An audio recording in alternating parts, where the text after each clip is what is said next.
This episode of Capes of Lunatic Sidekicks is brought to you by Tweaked Audio. To get awesome headphones, go to tweakedaudio.com and use the coupon code Southgate to get 30% off, free shipping, and a lifetime warranty. Or you can get there through the link on our website, southgatemediagroup.com. Recording has started. Hello and welcome to the Angel Chronicles. I am Phil, and that lady at the bar there is... Hey y'all, it's Lilith Hellfire. It's just apple juice without Hennessy. It's not beer, I swear. Apple juice. Okay, pro answer. There's his name. Take a drink, like Lilith did. Alright, so... another favorite of Lilith's, Season 1, Episode 15, The Prodigal, with everyone's favorite talk. Kate. Yep. Your favorite character. It wasn't that bad. Her dad's the worst. My God. Yeah, we'll get to that dad. I had all the best cowboys have daddy issues. Just always remember that phrase. But it's just like, I mean, should we just jump to it? I mean... Well, yeah, episode 115, Prodigal. This was directed by, I want to say it's Bruce Seth Green. And was it Tim Minear that wrote this one? Because they did the next episode that we talked about, they actually did a double whammy for some reason. I don't know, but I just remember, Bruce Seth Green's name on this. Yeah, and Tim Minear wrote the story. So, okay, so it's flashback time. Now, most of my shows, when they have flashbacks, I sit up, I pay attention. It's one of my favorite parts. Shout out to the Vampire Diaries for what we like to call in the fandom as history lessons. I think that's the show that does it best. But the most interesting is Buffy. Oh. Only for Darla. And Drew. Angel in and of itself in the flashbacks aren't much, but his surrounding characters actually in the flashbacks are very interesting. I mean, we don't get that many flashbacks compared to some shows. Arrow. I was just about to say, good Lord, Arrow burnt me out on flashbacks. But I mean, you did get Darla in the flashbacks in this one. Some of them were from the Buffy episode Becoming Part 1 as well, though. Yeah. I didn't do a lot of original stuff for it, unfortunately. Liam. Oh my God. The accent! Oh my God! Oh God. That's exactly what I heard in my head, folks, when I was watching this episode. It's like just cringe-worthy. Sorry, David. It's a running joke between the cast. It's not like I'm talking out of school or anything. So, Liam. So, this must be why I don't like boys named Liam. Has to be. It's going in the book, people. Anyway, no, this is just like an interesting way to start the episode. I'm just like, okay. So, did they throw in the flashbacks for like filler for this episode, or was this the plan? Absolutely, because like this episode was slow. It didn't have much going for itself. And I mean, it's about a character's dad that we don't even care about. We didn't get that much Cordy, except little follow the one guy and the security system. Yeah. Which how many demons is that security system we keeping out? It's like the Star Labs at this point. And like, don't they like never have money? So why would you need a security system? Maybe they're guarding Angel's blood. I don't know. It's like, shouldn't you have a supernatural system, like a line of salt, some iron? Oh wait, seriously, this is supernatural. I mean, Wesley can't come up with something. A little spell, like what we'll find out Lauren has. I'm just saying, there's a lot of ways. I was gonna say, and what they don't sell anything like that down at what was that, Dave's Magic Shop or whatever? Magic Shop, Magic Shack. I feel like it was Magic Shack. Magic Shack. Yeah, they went out of business. No, I didn't say Magic Circuit. Oh God, this episode though, seriously, I don't know. Like, it's such a waste for Tim. Like, I don't know what he was going for. I'm very confused. We all know that everybody on the show has daddy issues. We know, we get it. But the father being on the take, it's like he didn't even they didn't offer up any reason or excuse. Like he wasn't like, I needed the money because, my pension doesn't pay enough, or wasn't like I have medical bills. It wasn't even like a thing like he was bored. well, that's the thing. It's not even like, I ran up all these gambling debts. It just seemed like it was like, yeah, I'm crooked. I like money. I mean, well, in all fairness, and we have to remember this was like 1999 LA. The cops, it's a huge thing about cops being crooked and dirty for the heck of it. Not a lot of good apples in the batch kind of thing. So maybe that's what it's a subtle allusion to. Yeah, maybe. I don't know. I don't know, but just even if it was just some excuse, he was a jerk to Kate, so we can just, I think they're trying to use that shorthand is that he was just a jerk all around in life. Yeah, I guess. But that's what I'm saying. Even just any reason, like I said, gambling debts, even if he's just like, I like to drink. He was bored. I like to drink. He was retired. He wanted to feel useful. He was bored. So it probably means he was also, we're going to extrapolate, a crooked cop while he was on the job as well. Yeah. So it's like, I don't know. I feel like this is like giving Kate. I think they were trying to do one last thing to save the character of Kate, and it still fell flat. Maybe. Because we don't care about Kate. And we're moving away from that whole detective, that Batman detective noir thing. It's escalating quickly to something very, very different. And so it's just like, we're going to give Kate one last shot. Nope, the audience still didn't like it. Okay, bye-bye. The actress is good, but they really... they give her. Because, they didn't want the love interest. So once a woman is in a love interest on a show like this, shout out to Katie Cassidy playing Laurel. Just saying. She doesn't get relegated to these weird things. She doesn't have to be a love interest, but don't be like... We have no room for anything else on Team Angel, though, at this point. I guess. That's just the way that I'm looking at it from a writer's perspective. They obviously wanted to do something with the character of Kate, but at every turn, there was no chemistry, and the fan reaction was just very blasé. Yeah. But again, they didn't rate her well. It's just like this episode. I get she's upset about her father and everything, but, I don't know if she was blaming him for his death, but meanwhile, it's like, I couldn't get in. He didn't invite me in. And two, she's still weird about it. At the end, but it's like, hey, Kate, you would have died if he hadn't come to the chop shop. That's what I mean. To just make it's the Laurel season 1 problem. It's like, you can't have a girl or a love interest or whatever she was trying to be in constant direct conflict with the protagonist all the time and expect different results. Yeah. You just can't do it. And they also tried to just make her that trope of just the tough chick, she's the lone cop, female cop, that whole thing. You expect a show like this to subvert that trope, and they didn't. And I think that was the biggest mistake they made with the character of Kate, by just kind of playing it very straight and too on the nose with this character. Those tough, hard drinking women who'd have 20 or 30 first dates a week. Yeah. Kate didn't even have that going for her. No. What are you talking about? I was going to say, if she would have got some, she'd be more interesting. That's the big tragedy of that character. She was so attached to that father because she didn't have anybody else. Exactly. No friends, nothing. Everybody at the precinct hated her. Not even a partner, nothing. Exactly. It's just a shame. I love Elizabeth Rom, I really do, but I hate Kate so much. I don't know, would you... And it's just so weird because they write female characters for the most part in this universe very well. This is the glaring... Okay, and Buffy fans, they'll be mad at me. The glaring exception right up there with Tara. There I said it. Tara was a bore. She was a plot device for Willow. Fight me, nerds. I dare you. But I was gonna say, would you want me to reach out to Elizabeth Rom? Because it looks like she must have some new series on Crackle. Oh, really? Is it a comedy? Because I thought Crackle only does comedy. No, it looks like it's a cop. It's I think, what was it, The Oath or something? It looks like a cop drama or something. Oh, yeah, we should. I want to know what happened. If she can talk about it. I'll reach out. It's like friction. I'll reach out, but yeah, this Oath series on Crackle, guess who else was in it? Who? Katrina Law. Shut the front door. That's what she's doing? I think she's another cop, yeah. I did hear about that. Katrina was playing, for those of you that don't know, Katrina Law, not only does she play amazingly in Spartacus, but she also plays this Al Ghul in Arrow. So yeah. My next favorite, next to Selena. Yeah. Anyway, yeah. Hey, we should reach out. Like, I'm just very curious. Like, I wanted to like Kate because it was Elizabeth, and I'm just like, what's going on here? Mm-hmm.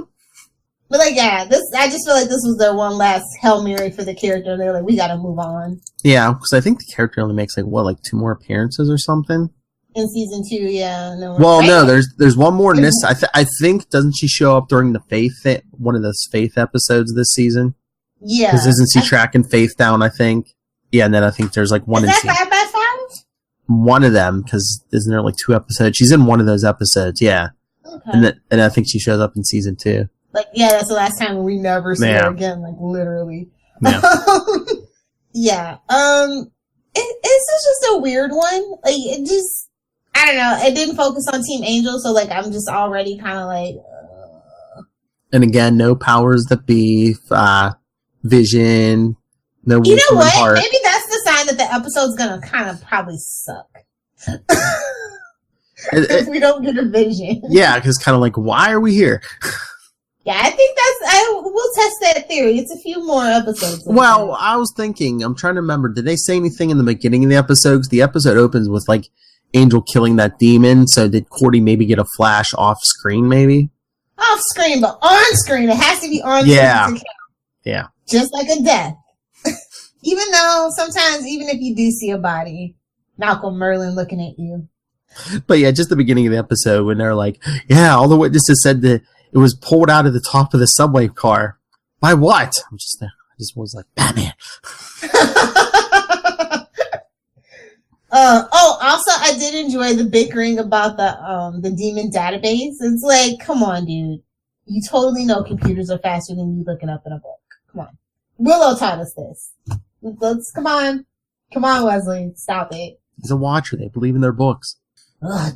Old men in their dusty books. They believe in their hard copies, love. I mean, physical media is important, but sometimes when you're doing research, you need a little quick sidestep. I'm just saying. Any librarian with their salt will tell you that. As men get older, they are more and more proud of their hard copies. And they should be, because it can become a rarity if they're not careful with their diet and exercise. Speaking as a woman who dates older men. Life pro tip, fellas. Anyway, I don't know. It just seems so run of the mill. Yeah, like you said, it wasn't much because it was basically just like this demon run drug ring, and then you needed those flashbacks mixed in. Which, like you said, some of those we even got in the Buffy episode. So yeah. Like, you couldn't even film mostly new stuff for... I get it! We're a fresh show on the WB, which is, not a lot of money. We gotta save our pennies. They had the footage, hey. They wanted to make that comparison between fathers, Just such lazy shortcuts. Honestly, as a writing shortcut, that's kind of lazy. I'm just saying. Because it's just the accent, the whole thing. And we already kind of had flashbacks with, that Jeremy Renner episode, and yeah, that's what I was thinking. I just wanted more Darla, which I will get my wish very soon.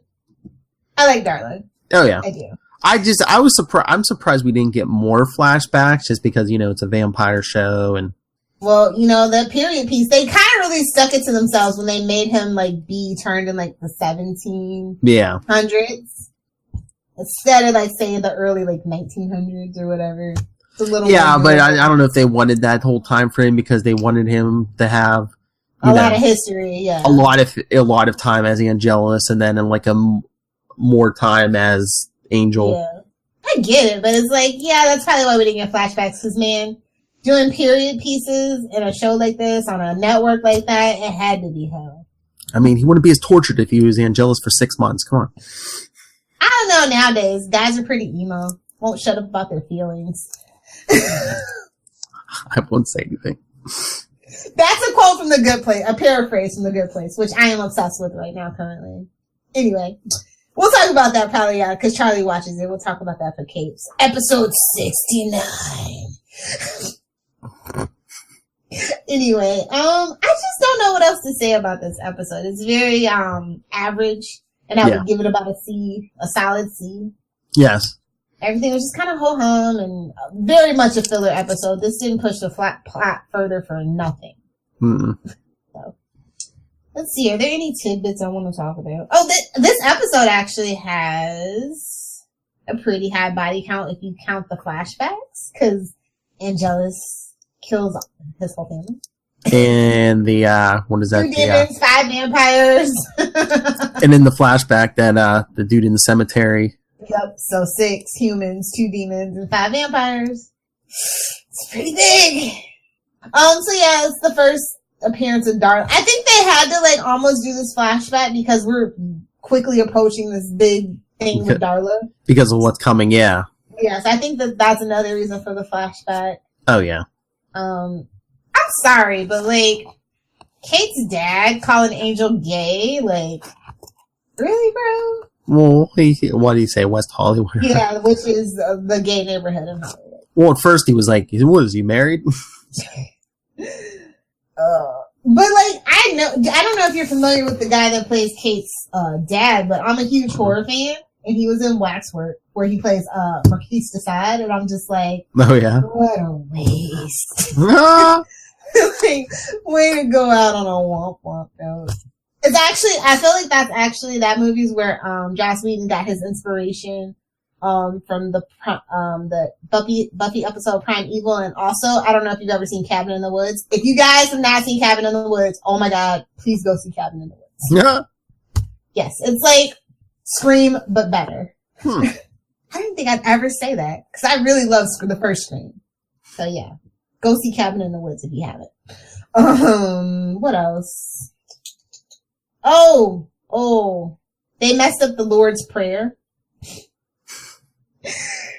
And then we get and Wesley called it a vivisection, and it's just a dissection. Vivisection is for when something's alive, and somebody like Wesley should know that.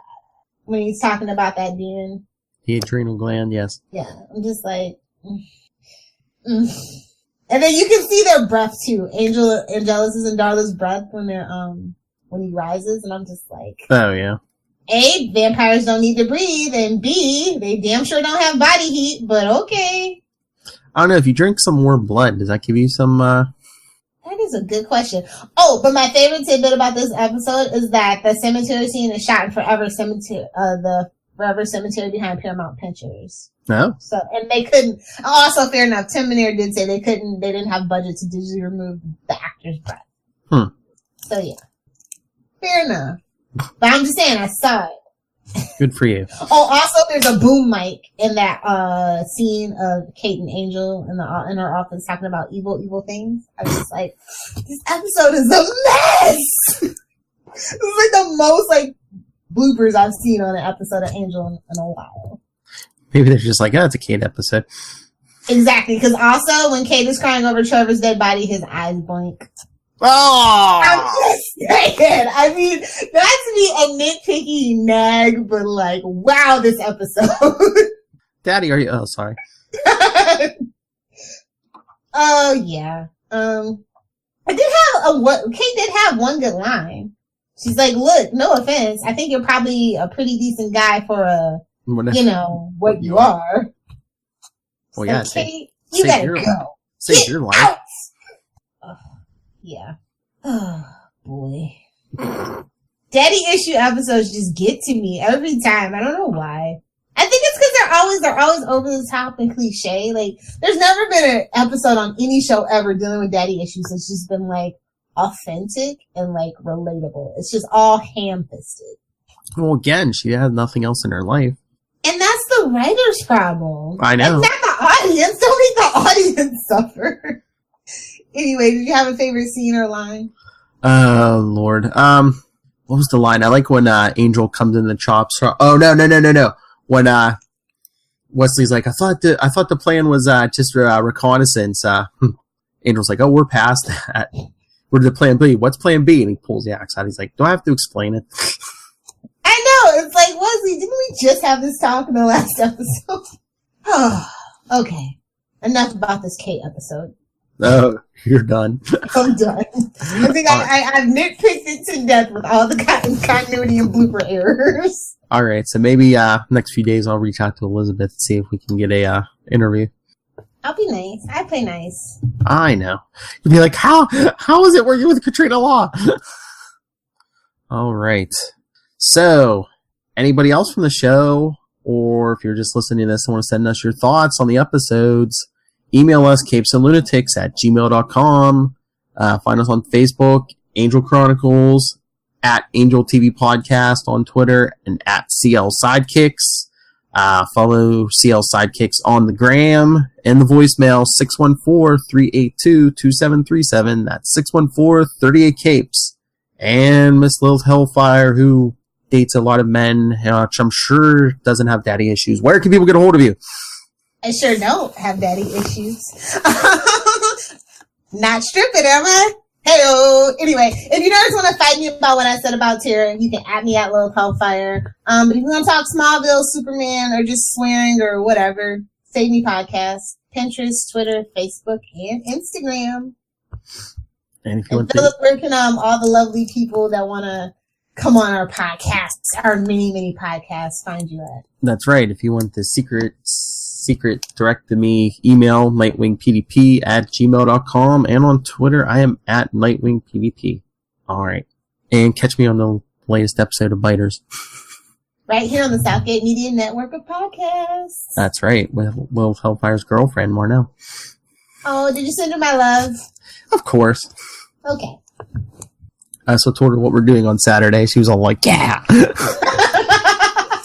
Stay tuned. Saturday morning, yes? Yep. Okay. And by the time this hits the podcast, you can probably go over to Capes and Lunatics and check out episode 69.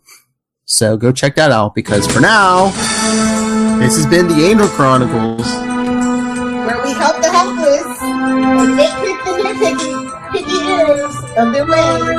Even those people who don't want our help. Those ungrateful daddy's girls.